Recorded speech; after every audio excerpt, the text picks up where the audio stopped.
Salam əziz abituriyentlər, MİQ və sertifikasiya imtahanına hazırlaşanlar. Birinci Dünya Müharibəsinin ilk videosunu yəqin ki artıq izləmisiniz. Video çox uzun olmasın deyə hissələrlə izah edirəm sizə. Orada biz danışmışdıq Birinci Dünya Müharibəsinin başlama səbəbləri, hər ölkənin öz planları, cəbhələri və s. İndi isə döyüş əməliyyatlarından danışacağıq. Şlifen tərəfindən hazırlanmış ildırım sürətli müharibə planına əsasən Alman ordusu zəif müdafiə olunan Belçika ərazisindən Fransaya keçərək onları əzməli və qısa müddətdə fransızları təslim olmağa məcbur etməli idi. Alman ordusu avqust ayında Şimali Fransaya daxil oldu. Paris hökuməti ölkəni tərk etdi. Yəni Parisi tərk etdi hökumət. Amma burada ehtiyatlı olaq. İkinci Dünya Müharibəsində bilirsiniz ki, Almanlar, yəni Hitler Parisi tam ələ keçirmişdilər. Hətta orada Hitlerin Eyfel qülləsində şəkli də var.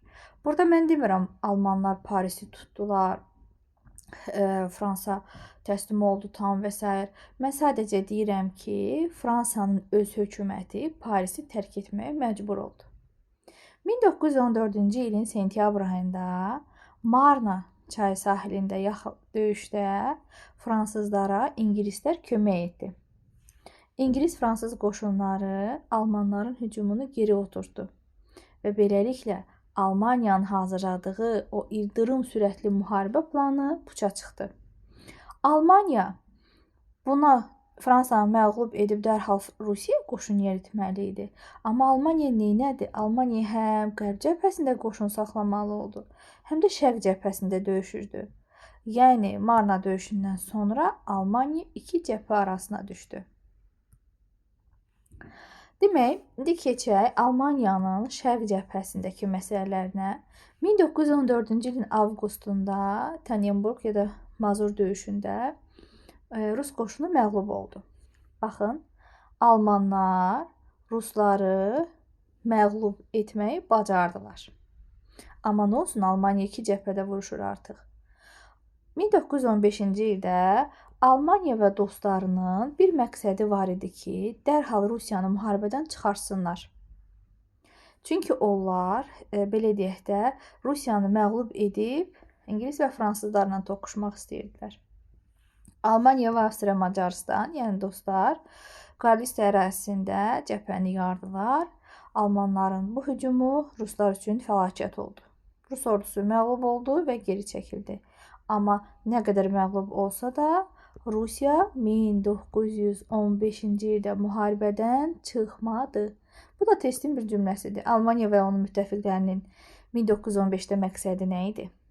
Rusiyanı müharibədən çıxartmaq. Keçək biraz da Qafqaz cəbhəsindən danışaq. Burada görək Osmanlı necə oldu ki, onu müharibəyə qoşdular. Və Osmanlının ən böyük səhvi idi Birinci Dünya Müharibəsinə qoşulmaq. Və hansı ki, bu səhvi İkinci Dünya Müharibəsində etməyəcək. Osmanlı imperiyası müharibənin əvvəlində bir tərəf idi. Almanlar Osmanlıdan sığınacaq istədilər.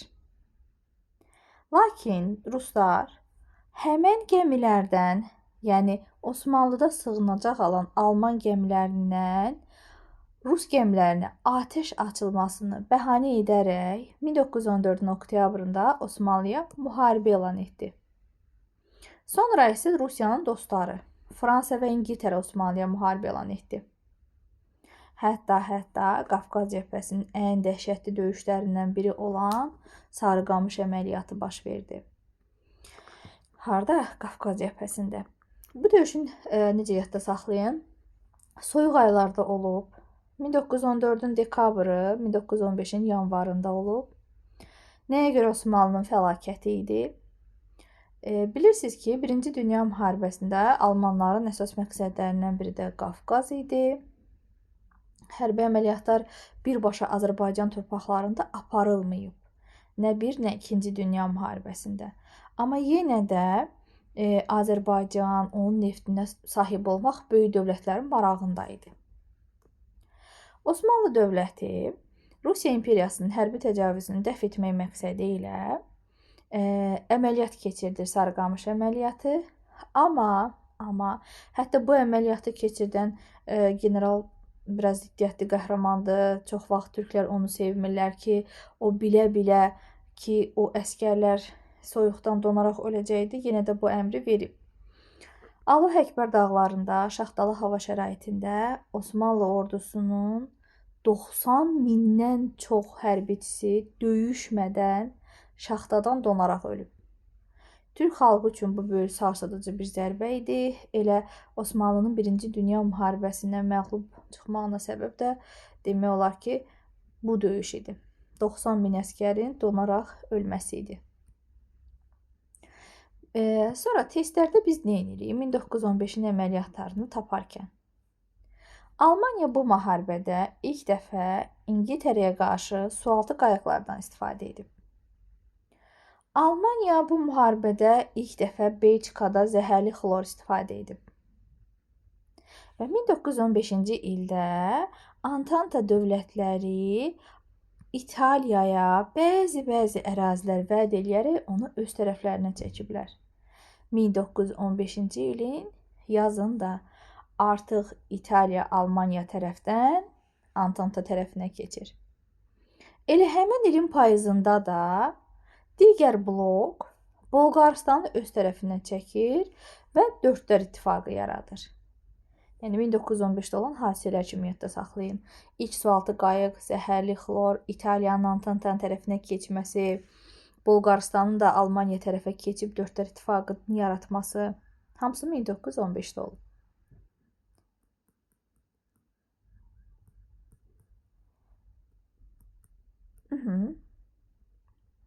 Baxın, artıq vəziyyət dəyişdi.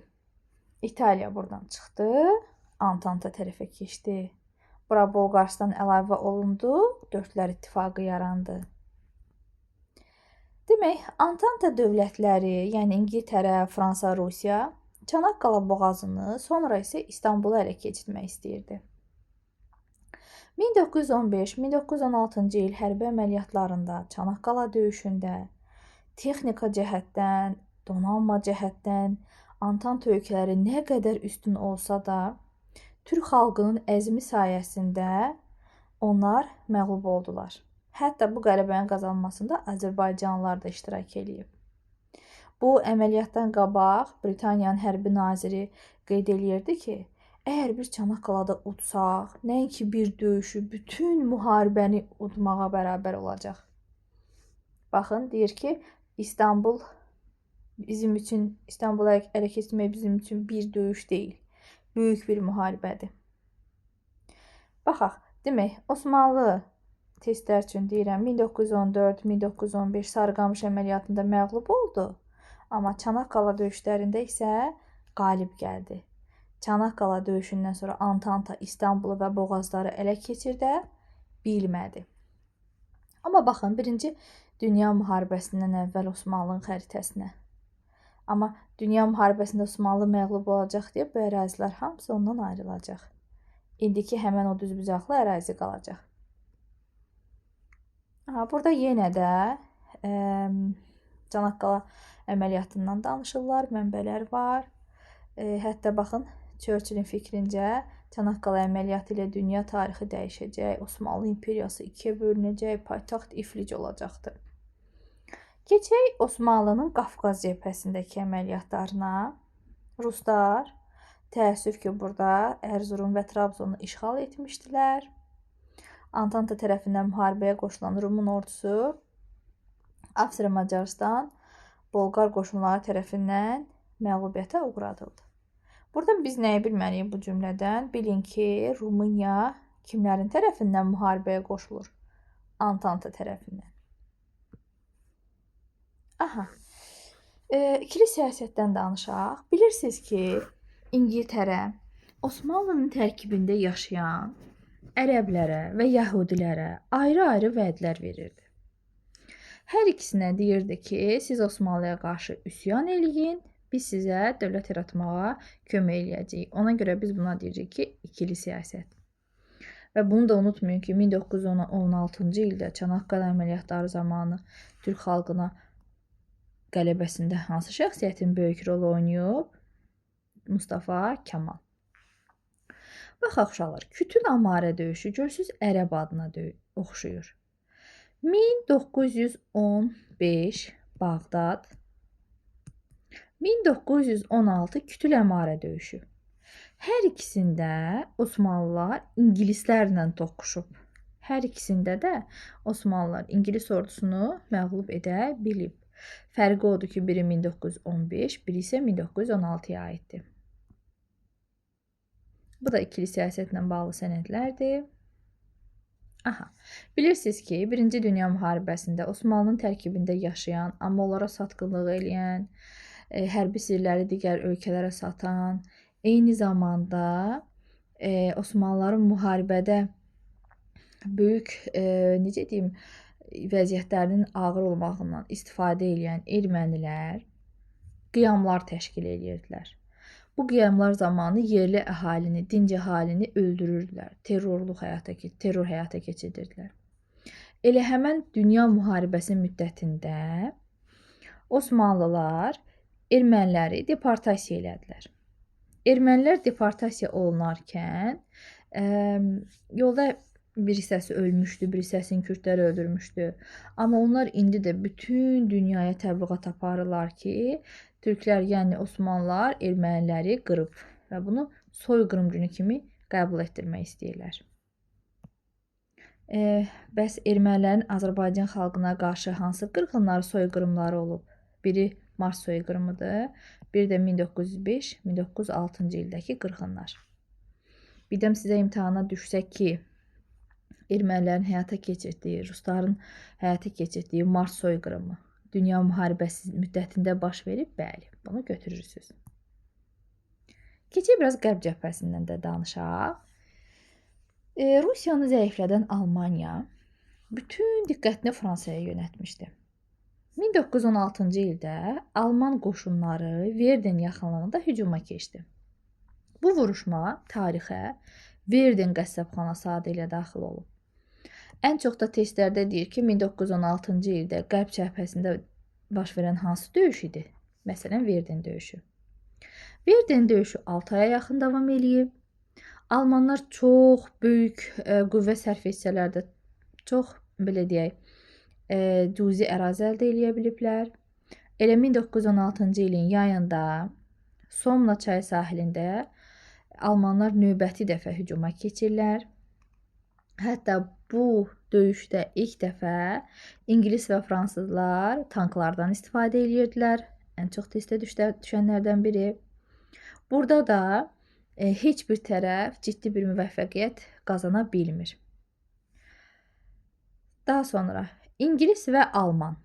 Baxın, hansı ölkələrin donanmaları güclü idi? İngiltərənin və Almaniyanın. Bunlar arasında Jutland dəniz döyüşü baş verir. Yenə də heç biri tərəflərdən tam qələbə qazana bilmir.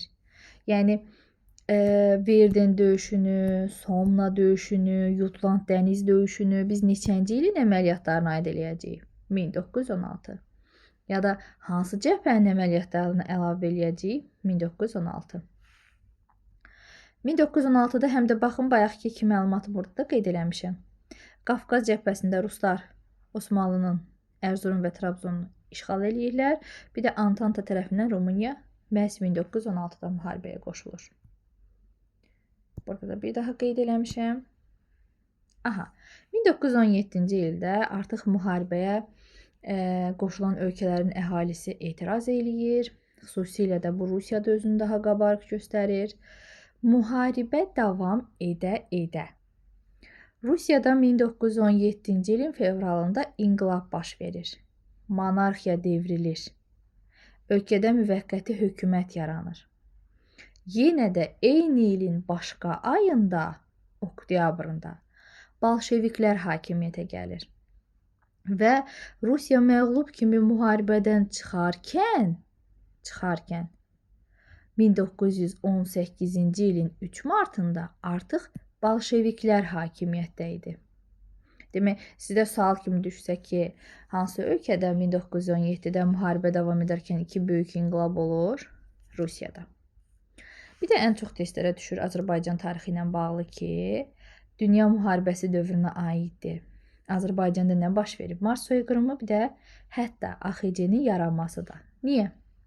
Çünki 1-ci Dünya müharibəsi 11 noyabra qədər davam edib. Və bu müharibədə Rusiya məğlub kimi çıxmışdı. AXC-də nə vaxt yaranmışdı? 28 mayda. Yəni hələ dünya müharibəsi bitməmişdi. Demək, Rusiya müharibədən çıxandan sonra Almaniyanın vəziyyəti nisbətən yaxşılaşdı. Müharibə, bu hissəni uzun danışmayacağam.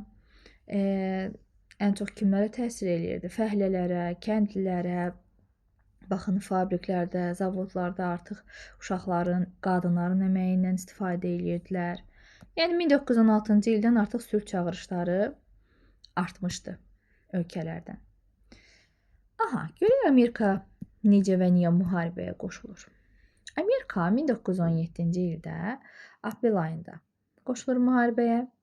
Amerika müharibə müddətində Antanta ölkələrinə çoxlu borclar vermişdi. Əgər onlar məğlub olsaydı, borclarını necə qaytaracaqdılar? Ona görə bir tərəfdən də gəlir müharibəyə Amerika qoşulur. Eyni zamanda Fransa və İngiltərə istəyirdi ki, Amerika gələnə qədər özləri müharibədə qalib gəlsinlər və müharibənin qənimətlərini Amerika ilə bölüşdürməsinlər. Amma Amerika gəlməsəydi, Almaniyanı məğlub etmək çətin olacaqdı. Baxaq, İngiltərə donanması tərəfindən blokadaya alınan Almaniya iqtisadi cəhətdən zərər gördü. Blokadaya cavab olaraq Alman sualtı qayıqları düşmən dövlətlərin hərbi və mülki gəmilərini batırmağa başladılar. 1917-ci ildə Almaniya sualtı döyüşləri gücləndirdi. O düşünürdü ki, İngiltərə bu yolla təslim olacaq. Amma Amerika bu müddətdə bitərəflikdən imtina eləyib Almaniyaya müharibə elan etdi. Yəni Amerika müharibəyə neçənci ildə qoşuldu? 1917. Bir də 1917-də başqa bir hadisə baş verib, Kaperata döyüşü. Bu döyüşün xüsusiyyəti nədir? Baxın, Almaniya və Avstriya-Macaristan İtaliyanı məğlubiyyətə uğradıblar. Yəni köhnə dostlar burada İtaliyanı məğlubiyyətə uğradılar. Amerika qoşunlarının köməyi ilə 1918-ci ilin yayında Almaniya ordusunun Paris istiqamətində hücumunun qarşısı alınır. Almaniya və onun müttəfiqləri 1918-ci ildə məğlub edilirlər. Burada uşaqlar testlərə ən çox nə düşür? Müharibədən ölkələr hansı tarixdə çıxıblar? Baxın, Almaniya və onun dostlarının təslim olmasına sentyabr, oktyabr, noyabr. Sentyabrda Bolqarıstan çıxır. Oktyabrda Osmanlı çıxır. 3 noyabrda Avstriya-Macaristan təslim olur. 11 noyabrda isə Almaniya Kampen meşəsində təslim olur və müharibə bitir. Və bir daha testlərə düşən bir məqamı demək istəyirəm sizə. Almaniyada hələ müharibə bitməmişdən 2 gün qabaq böyük bir inqilab olmuşdu. Monarxiya devrilmiş, respublika qurulmuşdu. Baxaq görək, Almaniya nə vaxt imperiya elan olunmuşdu? 1871. İndi isə o imperiyaya nə vaxt son qoyuldu? 1918, 9 noyabr. Almaniya təslim olma aktını harda imzalamışdı? Kompiyen meşəsində. Baxın, həmən o vaqondan bir şəkil. Baxaq, müharibə kimlərin məğlubiyyəti ilə bitdi? Dördlər İttifaqının. Kimləridir Dördlər İttifaqında? Almaniya, Avstriya-Macaristan, Osmanlı, Bolqarıstan.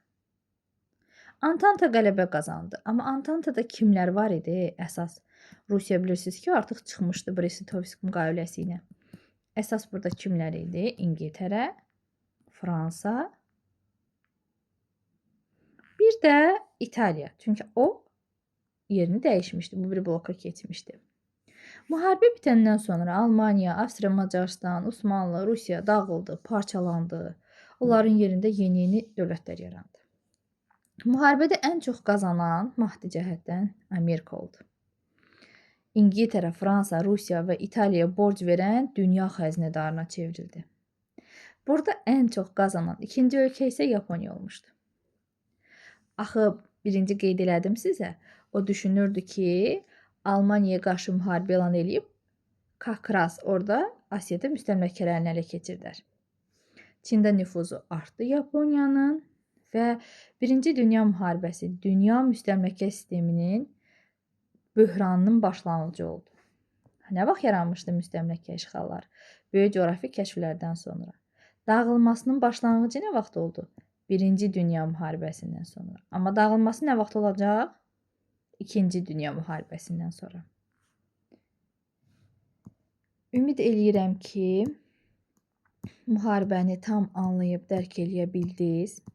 Əgər dərs sizə maraqlı oldusa, rəylərdə qeyd eləyin. Paris Sülh Konfransında, Vaşinqton Sülh Konfransında izah eləyin. Burada nəyi yadda saxlayırıq? Tez-tez onlara baxaq. Əməliyyatlara. Biz nə ilə başladıq? Marna döyüşü ilə. Marna döyüşündə kim məğlub olmuşdu? Almaniya. Hər iki cəbhədə qoşun saxlamışdı. Tannenberg döyüşündə isə ruslar məğlub olmuşdu. Amma ruslar 1915-də məğlub olsalar da yenə də müharibədən çıxmamışdılar. Rusiyanın bir də müharibədən çıxması indi öyrəndik ki, 1918 3 mart Brest-Litovsk sülhündən sonra. Sarıqamış əməliyyatını necə yadda saxlayırsınız? 1914-15. Qış ayları döyüşmədən 90 min Osmanlı əsgərinin donaraq ölməsi. 1915-də əsas 3 hadisəni yadda saxlayırıq. Sualtı qayıq, zəhərli xlor, İtaliyanın Antanta tərəfinə keçməsi, Bolqarıstanın isə Dördlər İttifaqında birləşməsi. Ən gec müharibəyə qoşulan Amerika olacaq 1917-də. Çanaqqala əməliyyatı Osmanlıların uğuru. Osmanlının əvvəlki xəritəsi 1916-da baş vermiş 2 əməliyyat Ərzurum və Trabzonun ruslar tərəfindən işğalı, bir də Rumıniyanın müharibəyə qoşulması, Kütül Əmarə, Bağdad döyüşləri, Osmanlının qələbəsi. Bu dövrdə həm də uydurma erməni soyqırımı, 3 əsas döyüş qərb cəbhəsində Verden, Somna, Jutland, Rusiyada baş verən 2 böyük inqilab,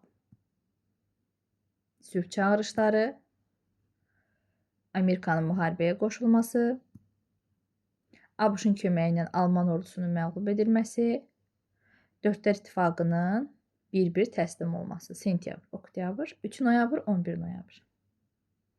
Və son, Kampiyin meşəsində sülh. Ümid edirəm ki, tam mənimsəməyinizə kömək oldu bu video.